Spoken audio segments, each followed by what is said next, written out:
안녕하십니까 시청자 여러분. 다시 제주 4.3 사건 문과 답 시간입니다. 자, 질문 56번입니다 56번째 질문입니다. 4.3 주동자 중 4.3 사건을 폭동 반란이라고 증언한 사람은 누굽니까? 4.3 사건을 일으킨 주동자 중에서 그들 스스로가 폭동 반란이라고 증언한 사람이 누구입니까? 이런 겁니다. 자, 답을 봅시다. 제주 4.3 주동자의 증언으로 여러 명이 나옵니다. 대정면 남로당 제주도당 이운방 씨 증언, 그 다음에 제주당 세포로 있다가 일본으로 도피한 김시종, 조선인 시인이죠. 그 다음에 조직부 연락책으로 활동하다가 경찰에 잡혀서 전향한 김생민, 그 다음에 조천면 신태리의 강태원, 그 다음에 정건수, 뭐 이런 4~5명의 증언을 한번 살펴보겠습니다. 첫 번째 증언입니다. 남로당 제주도당 대정면당 위원장 이운방은 다음과 같이 말했습니다.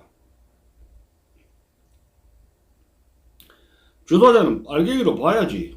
최종 목적은 공산주의니까 그들의 우선 목적은 통일조국 건설이고, 여기서 말하는 그들의 우선 목적은 통일조국 건설이고, 이 말이 통일조국이라는 것이 공산화된 통일조국을 이야기하는 겁니다. 막연하게 자유민주주의 체제의 통일이 아니라 공산 통일조국 건설입니다. 그리고 그 과정에서 잘못을 저지르기도 했지 라고 인정을 했습니다. 또 무장투쟁론을 주장한 신진 세력들은 정세를 낙관했다. 당시 단선을 저지해야 한다는 인식이 팽배해진 상황에서 제주도 봉기는 일종의 기폭제가 되어 전국적인 봉기를 유발시켜 제주도의 진압병력을 추가로 내려보내지 못할 것으로 파악했다. 경비대는 중립을 지킬 것이고, 그러면 경찰력만으로는 진압이 어려울 것이라고 예상했다. 미국 또한 국제 문제로 화할 염려가 있기 때문에 직접적으로 진압에 관여하지 못할 것으로 인식했다. 그렇게 이운방, 남로 제주도당 대정면당 위원장 이운방이 증언을 한 겁니다. 이는 제주도에서 봉기하여 제주도를 완전 장악한, 물론 이를 기폭제로 전국적 봉기를 유발시켜 대한민국 건국을 저지하고 공산 통일을 획책했다는 뜻으로 4.3 사건이 폭동이자 반란이 명백하다는 뚜렷한 증거입니다. 자, 두 번째 증언을 볼까요? 남로당 제주읍당 세포로 활동하다가 일본으로 망명한 제1조선인 시인 김시종의 증언입니다. 나는 4.3을 한 3개월 정도 목격했다. 6개월이면 조천까지 해방구가 될 것이라고 확신했다. 본토의 군대가 반란을 일으켜 호응해 올 것이라는 기대도 있었다. 당시 제주 성내는 습격하지 않았는데 이는 조천 등 외곽을 장악해 읍내를 고립시키면 자연스럽게 접수될 것이라고 여겼기 때문이다 라고 증언을 했습니다. 여기서 그 해방구라는 게 무슨 뜻인가 봅시다. 대한민국의 합법적인 공권력, 즉 주권이 미치지 않는 특구를 지칭을 합니다. 이는 1단계로 제주읍을 제외한 도 전역을 공산화시켜 제주읍을 고립시킨 후 2단계로 제주읍을 접수하여 결국 제주도 전역을 공산화하겠다는 뜻입니다. 이 역시 4.3이 반란임을 증언한 명백한 증언입니다.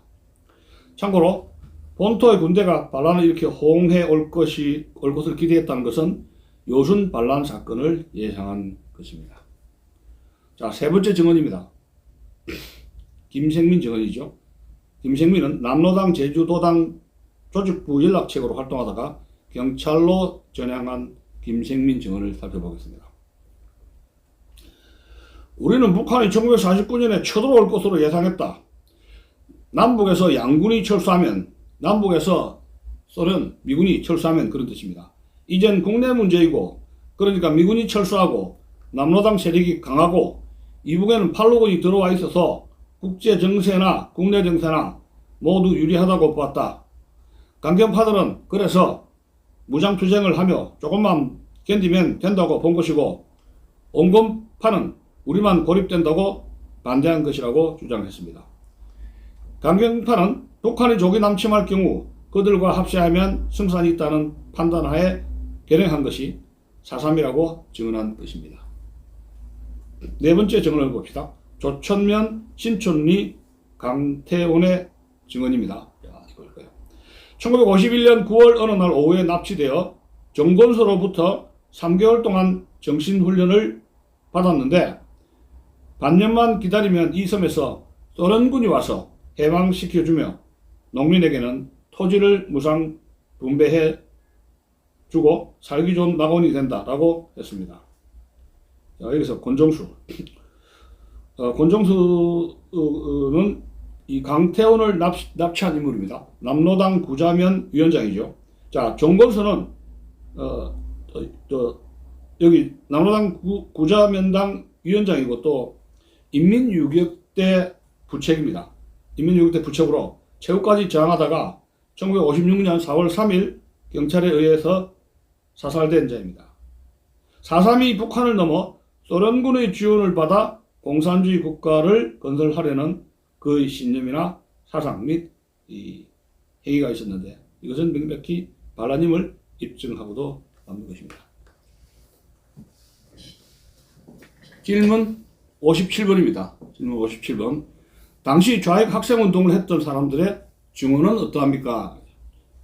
좌익 학생운동 했던 사람들의 증언 내용을 소개해 주세요. 그런 뜻이죠.